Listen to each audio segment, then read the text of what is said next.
Cette rencontre a eu pour objectif d'établir un projet d'accord de coopération militaire et technique entre la Côte d'Ivoire et la Guinée.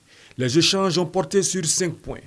Le projet de coopération militaire entre les deux pays, le renseignement extérieur, l'action de l'État en mer, la sécurisation des deux frontières et l'expérience de la Côte d'Ivoire en matière de réforme du secteur de la sécurité.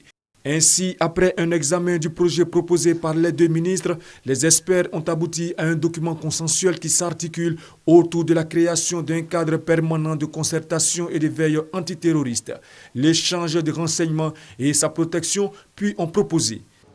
Sur le renseignement extérieur, impliquer les communautés aux frontières à travers un cadre d'échange civilo-militaire.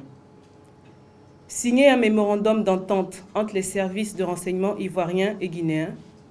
Renforcer l'échange et le partage d'informations en matière de sécurité et de sûreté maritime. Instituer des patrouilles conjointes aux frontières.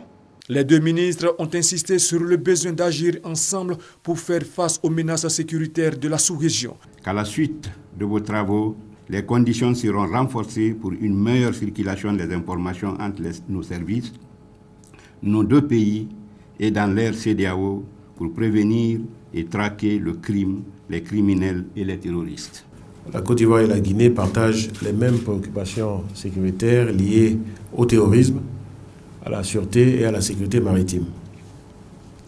Une bonne coopération dans ces différents domaines, à travers la mise en œuvre des recommandations qui viennent d'être exposées, vont nous permettre de faire de réels progrès face à ces défis. Un comité de suivi de la mise en œuvre de ces décisions a été mis en place. Il est composé des représentants des deux pays.